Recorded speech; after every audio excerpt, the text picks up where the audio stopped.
হাদি ইনসাফ ও ন্যায়ের পথে সাহসিকতার উজ্জ্বল দৃষ্টান্ত ছিলেন, বলছেন জামায়াত আমির।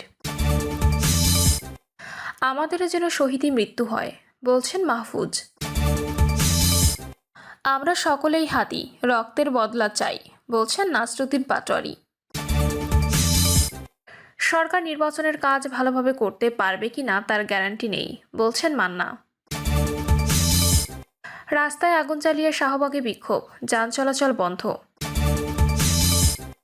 এবং সর্বশেষ জানাবো, বিএনপি জামায়াতের নেতারা আমার জন্য ঢাল হয়ে দাঁড়াবে, বলছেন হাসনাত। দর্শক, শুনছিলেন সংবাদ শিরোনাম। এবার জানিয়ে দিব বিস্তারিত সংবাদ।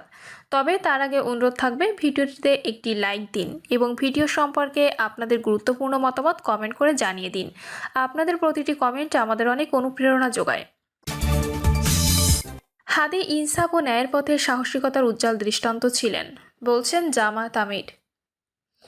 বাংলাদেশ জামাত ইসলামের আমির ডক্টর শফিকুর রহমান বলেছেন, সিঙ্গাপুরে চিকিৎসাধীন ইনকিলাব মঞ্চের মুখপাত্র, আধিপত্যবাদ বিরোধী লড়াইয়ে অকুতোভয় সৈনিক, জুলাই আন্দোলনে সম্মুখ সারির যোদ্ধা স্নেহের শরীফ ওসমান হাদি মহান আল্লাহর ডাকে সাড়া দিয়ে শাহাদাত বরণ করেছেন। ইন্না লিল্লাহি ওয়া ইন্না ইলাইহি রাজিউন।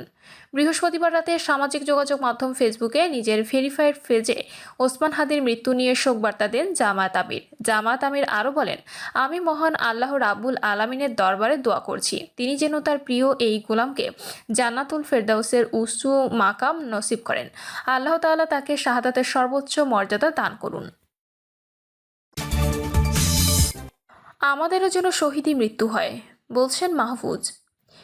ইনকিলাব মঞ্চের মুখপাত্র ওসমান হাদির মৃত্যুর পর সামাজিক যোগাযোগ মাধ্যমে প্রতিক্রিয়া জানিয়েছেন অন্তর্বর্তী সরকারের সাবেক উপদেষ্টা ও জুলাই অভ্যুত্থানের অন্যতম নেতা মাহফুজ আলম।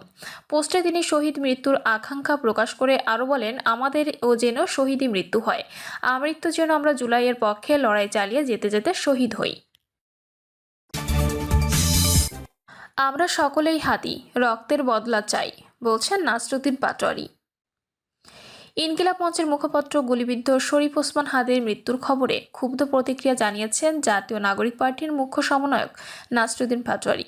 বৃহস্পতিবার রাতে সামাজিক যোগাযোগ মাধ্যম ফেসবুকে নিজের ব্যক্তিগত আইডিতে দেওয়া এক পোস্টে নাসরুদ্দিন বলেন, রক্তের বদলা চাই, উই আর হাদি, আমরা সকলেই হাদি।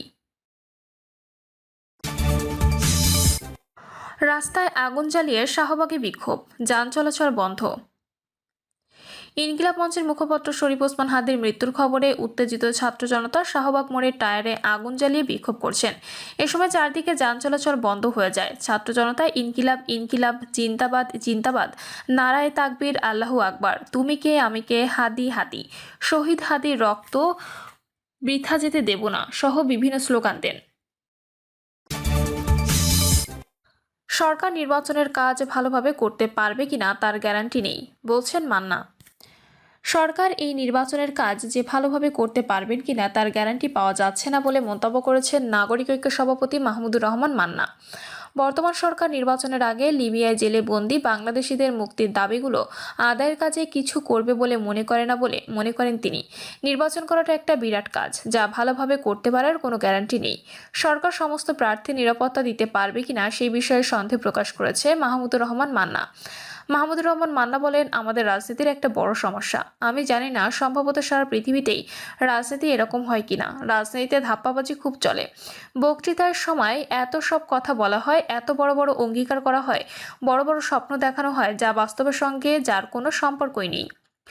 লিবিয়াতে বন্দী পরিবারের সদস্যদের দুঃখ দুর্দশার কথা ও তাদের মুক্তির কথা টেনে এনে সরকারের উদ্দেশ্যে মান্না বলেন, এই আপনাদের মতো যারা আজকে এই অনুষ্ঠানে এসেছে, আক্রান্ত পরিবার বা শোকাহত পরিবার, তাদের মতো এরকম অনুষ্ঠান অনেক কিছু হচ্ছে। 24-এর অভ্যুত্থানের একটা অন্যতম স্লোগান ছিল বৈষম্য বিরোধী বাংলাদেশ গড়ব। অথচ আমাদের চাকরির জীবনে কত যে বৈষম্য আছে, বেতনের ক্ষেত্রে কত যে বৈষম্য আছে, বিচারের ক্ষেত্রে কত যে বৈষম্য আছে, এগুলোকে কেউ আলাদা করে উনি কোনো কাজ করেছে বলে আমরা জানিও না। এই দাবিগুলো আদায় করবার কাজে বর্তমান সরকারের কিছু করবে বলে মনে করেন আপনারা? তিনি বলেন, সরকার নির্বাচনের কাজ ভালোভাবে করতে পারবে কিনা তার গ্যারান্টি নেই। কাল রাত থেকে খবর আসছে হাদির অবস্থা সংকটাপন্ন। রাতে কয়েকজন আমাকে ফোন করেছে, ও কি আসলে বেঁচে আছে? এরকম আরও ঘটনা ঘটতে পারে বলে লোকে বলছে।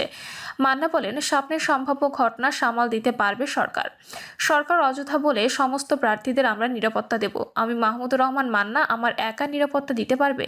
তারা আমি গ্রামে যতগুলো জায়গা যাব, যেতে হয় নির্বাচন করলে, সংগঠন করলে, গ্রামে গ্রামে আমার পেছনে পুলিশ ঘুরতে পারবে?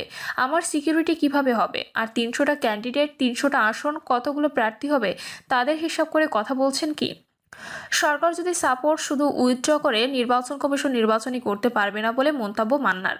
তিনি বলেন, আমাদের দেশে চালুই আছে নির্বাচন শিডিউল ঘোষণা হওয়ার পর দেশের সবকিছু চলে যায় নির্বাচন কমিশনের হাতে। কথাটা ঠিক নাকি বলার জন্য বলা। আমি তো বাস্তবে দেখি এতগুলো কথা হয়, কিন্তু এরকম হয় না। সরকারের সাপোর্ট ছাড়া এগুলো কোনো কাজেই লাগে না। সরকার যদি সাপোর্ট জাস্ট উইথড্র করে, নির্বাচন কমিশন নির্বাচনই করতে পারবে না। মানব পাচারের কথা বলতে গিয়ে মাহমুদুর রহমান বলেন, মানবের ব্যবসা আদম ব্যবসা। মানব পাচার কিংবা হিউম্যান রিসোর্স যেরকম করে বলেন না কেন, এইখানে তো একটা ভয়াবহ দস্যুতা চলছে। প্রায় শুরু থেকে কোনো সরকার এটাকে মানবিক করবার চেষ্টা করেননি। আমরা কত বড় সংস্কারের আন্দোলন করলাম, ভূমধ্যসাগরের মধ্যে মানুষ ডুবে মারা যায়।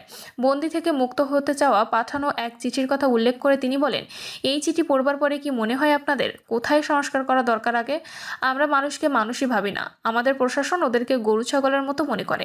মানে এমনিতেই তারা মানুষ, খারাপ বলছি না, ওদের কোনো উপায়ও নেই, তারা লিবিয়া পর্যন্ত হাত বাড়াতেই পারবে না। প্রফেসর ডক্টর ইউনূসের আন্তর্জাতিক সম্মানের কারণে অনেকে মনে করতেন যে তিনি হয়তো ম্যাজিক দেখিয়ে অনেক কিছু করতে পারবেন। যদিও গত কয়েক বছরে তেমন কোনো ম্যাজিক দেখা যায়নি বলে মন্তব্য করেন তিনি। অবৈধ প্রবাসীদের মুক্তির সমস্যার কথা জানিয়ে তিনি বলেন, সমস্যার মূল কারণ হলো অনেক ব্যক্তিকে বৈধ পথে নেওয়া হয়নি এবং এজেন্টরা তাদের কোথাও রেজিস্টার করেনি, ফলে সরকার তাদের গ্যারান্টি দিতে পারে না। যদিও প্রফেসর ইউনূসের মতো মানুষের অনুরোধে কোনো দেশের সরকার হয়তো একবার বা দুবার সম্মান দেখাতে পারে, কিন্তু বিশ্বজুড়ে অবৈধ কার্যক্রমের শিকার হওয়া লোকদের রক্ষা করা কঠিন। বিএনপি জামায়াতের নেতারাও আমার জন্য ঢাল হয়ে দাঁড়াবে, বলছেন হাসনাত। জাতীয় নাগরিক পার্টি দক্ষিণাঞ্চলের মুখ্য সংগঠক ও কুমিল্লা 4 আসনের দলীয় প্রার্থী হাসনাত আব্দুল্লাহ বলেছেন, আমাদেরকে অনেকে হুমকি ধমকি দিচ্ছে, আমাদেরকে মেরে ফেলবে বলে ভয় দেখাচ্ছে, কিন্তু আমাকে বাঁচানোর জন্য দেবিদ্বারের মা বোনেরাই যথেষ্ট। দেবিদ্বারের নারীরাই আমাকে প্রথমে সেভ করবে, এরপর আমার আশপাশের মানুষজন, এমনকি বিএনপি ও জামায়াতের নেতারাও আমার জন্য ঢাল হয়ে দাঁড়াবে। নেতাদের নাম বলতে পারবো না, তবে দেবিদ্বারে যারা ফ্যাসিবাদ বিরোধী লড়াইয়ের শক্তি, তারা প্রত্যেকেই আমার পাশে দাঁড়াবে। হাসনাত আব্দুল্লাহ বলেন, আমরা প্রতিযোগিতা করব, কোনো প্রতিহিংসার রাজনীতি করব না। আমাদের মাঝে ভালো কাজের প্রতিযোগিতা থাকবে। আপনারা যারা ভোট সে দেবেন, যাকে খুশি তাকে দেবেন, মারামারি করবেন না। যারা মারামারি করে তাদের কাজই হলো মারামারি করে তাদের দলকে উপস্থাপন করা। তিনি আরও বলেন, অন্যান্য রাজনৈতিক দলের নেতারা ফোন দিয়ে ভয় দেখানোর চেষ্টা করছে। মনে রাখবেন, যারা ভয় দেখায় তাদের গদি নড়ে যাচ্ছে, এই কারণেই তারা ফোন দিয়ে ভয় দেখায়। আর মানুষ যখনই ভয় দেখায়, যখন সে নিজেই ভয় পায়। আমরা কাউকে ফোন দিইনি, কাউকে ভয় দেখাইনি। আমরা কেন ভয় দেখাবো? ভয় দিয়ে ভালোবাসা জয় করা যায় না, বুলেট দিয়ে ভালোবাসা কেনা যায় না। এনসিপির এই নেতা বলেন, যারা আমাদের বিরোধিতা করছে তারা বুঝতে পেরেছে তাদের টেন্ডারবাজি ব্যবসা, চাঁদাবাজি ব্যবসা, মামলাবাজির ব্যবসা আমরা বন্ধ করে দেব। এজন্যই তারা এখন আমাদের সঙ্গে বিরুদ্ধাচরণ শুরু করেছে। প্রিয় দর্শক, এই ছিল এখনকার সর্বশেষ সংবাদ। আপডেট সব সংবাদ পেতে চ্যানেলটি সাবস্ক্রাইব করে বেল আইকনটি ক্লিক করে রাখুন।